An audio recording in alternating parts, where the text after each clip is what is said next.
नमस्कार दोस्तों, आज हम श्री कृष्ण के अनमोल वचनों को इस वीडियो के माध्यम से सुनेंगे। उनके कथनों का सार भागवत गीता के रूप में युगों युगों तक मानव को धर्म को राह की ओर प्रवृत्त करती रहेगी। इस लेख हम भगवान कृष्ण के बारे में प्रसिद्ध कथन उद्धरण कोट सुविचार अनमोल वचन पढ़ेंगे। मैं ना तो तुम्हारी महंगी भेंट से प्रसन्न होता हूँ, ना दिखावटी दान दलायुता से। अगर मेरे मन को हरना है तो मुझे प्रेम से पुकारो, मैं हाजिर हो जाऊंगा। अवास्तविक चीजों को लेकर मन में कभी डर पैदा मत होने दो। वो वास्तविक नहीं है, वह ना तो कभी था और ना कभी होगा। इसके विपरीत जो वास्तविक है वह हमेशा से था और उसे ना तो बदला जा सकता है ना कभी नष्ट किया जा सकता है। जो मनुष्य किसी अच्छे काम में लगा हुआ होता है, आने वाले समय में उसका अंत कभी बुरा नहीं होता है। मनुष्य अपनी 3 प्रमुख कृतियों द्वारा नरक के द्वारा पर पहुंचता है। वे तीनों कृतियां काम, क्रोध और लोभ हैं। मनुष्य का समस्त निर्माण उसके विश्वास के फलस्वरूप होता है। जैसा वह सोचता है उसी के अनुरूप वह बनता है। परिवर्तन इस संसार का नियम है। एक नज़र में तुम असीम संपत्ति के मालिक बन सकते हो, दूसरी नज़र में तुम दरिद्र बन सकते हो। एक इंसान के रूप में इस धरती पर तुम्हारे कुछ कर्तव्य हैं। अनिवार्य रूप से अपने कर्तव्य को निभाओ। किसी से सच्चा प्रेम होना शुद्धता और दिव्यता का प्रतीक है। जो कुछ भी हुआ है उसमें तेरा कोई योगदान नहीं है, इसलिए तुम्हारी सारी परेशानियां व्यर्थ हैं। हर चीज की शुरुआत मुझसे होती है और खत्म भी मुझ पर आकर ही होती है। इंद्रियों से मिलने वाला सुख सच्चा नहीं होता है। इंद्रियों का सुख पहले तुमको अमृत की मिठास देगा, लेकिन बाद में तुम्हारा विनाश कर देगा। तुम अपने जीवन को सार्थक बना सकते हो, लेकिन इसके लिए तुम्हें मेरी शरण में आना पड़ेगा। अगर तुम्हें मेरी बातें अटपटी लगती हैं तो तुम्हें अपने नजरिए को बदलने की जरूरत है। अभी तुम चीजों को उस तरह से नहीं देखते हो जिस तरह मैं देखता हूँ। अगर एक बार तुमने मुझ पर विश्वास कर लिया तो तुम्हें जीवन में कभी निराश होना नहीं पड़ेगा। एक बार जो मुझ पर विश्वास करता है उसको मैं कभी छोड़ता नहीं हूँ। जो मेरे भक्तों के साथ धोखा करता है उसके लिए मैं सबसे बड़ा शत्रु हूँ। अगर किसी ने मेरे भक्त को एक बार भी धोखा दिया तो जन्मों जन्मों तक मैं उसका उद्धार नहीं करता हूँ। इस देवत्व का सर्वोच्च मैं हूँ। सब कुछ मुझ पर निर्भर है।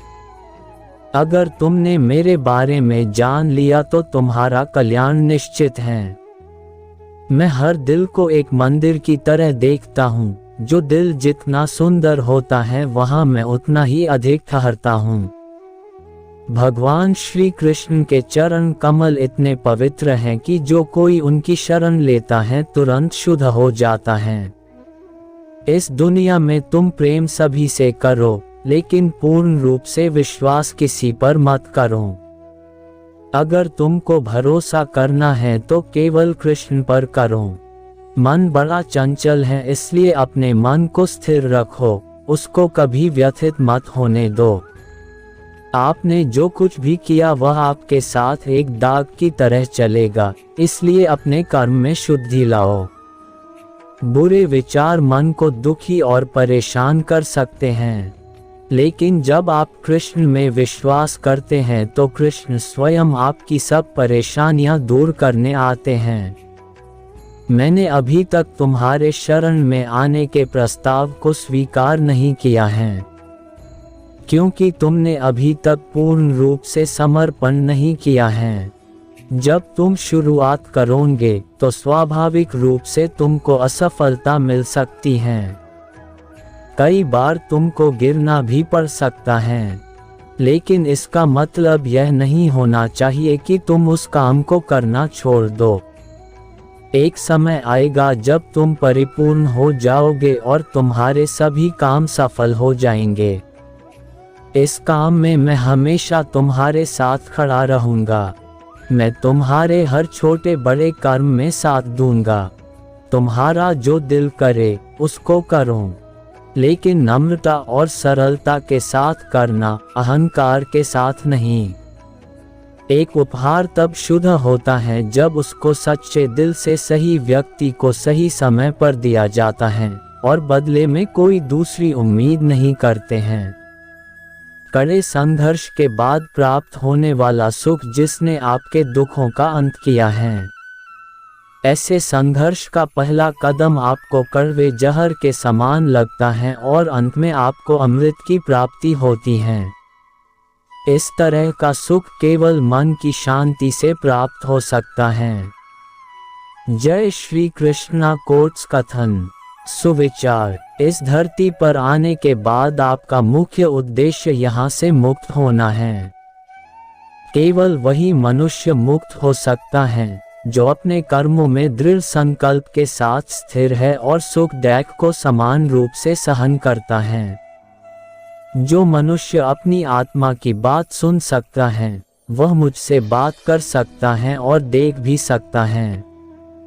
अपने सभी कर्मों को कृष्ण पर केंद्रित होकर करो। आसक्ति को त्याग दो। सफलता और असफलता को एक समान दृष्टि के साथ देखो, क्योंकि आध्यात्मिकता का अर्थ ही होता है संभाव।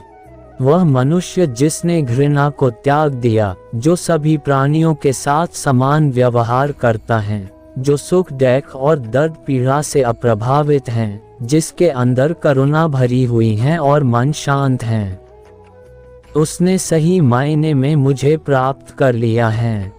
यही वह मनुष्य है जिसको मैं सबसे अधिक पसंद करता हूँ। इस विशाल संसार में तुमको केवल कर्म करने की छूट है। इसके अतिरिक्त फल की इच्छा और स्वार्थ सब निरर्थक हैं। ये सोचकर कभी किसी काम की शुरुआत मत करो कि इसका तुमको कोई फल मिलेगा। बिना किसी लालसा के कर्म करो कि कोशिश नहीं करनी चाहिए। जो सुना है उस पर विश्वास मत करो। कुछ लोग अपने विवेक से मुझे अपना बनाते हैं, कुछ लोग ज्ञान से, कुछ लोग कर्म से, कुछ योग से। तुम मुझे किस रूप में प्राप्त करना चाहते हो, ये पूरी तरह तुम्हारे ऊपर है। तुम मुझे जिस रूप में बुलाओगे मैं उस रूप में हाजिर हो जाऊंगा। तुम मेरे प्रति सदा चौकस रहो, मेरी उपासना करो, अपने हर एक काम के लिए मेरा स्मरण करो। मैं वादा करता हूँ तुम मेरे प्रिय बने रहोगे। जो मरे प्रिय हैं उनको मौत का भय नहीं रहता है। मौत उनके लिए मात्र पुराने वस्त्र उतारने के बराबर है। इस दुनिया का आकर प्रत्येक मनुष्य के लिए अलग अलग है। मनुष्य अपने सोच और कर्म से इस दुनिया का आकर निर्धारित करता है। जो आदमी मुझे हर चीज में देखता है और मेरे होने के एहसास को अनुभव करता है, वह मेरा सच्चा भक्त है। ऐसे भक्तों से मुझे प्रेम है।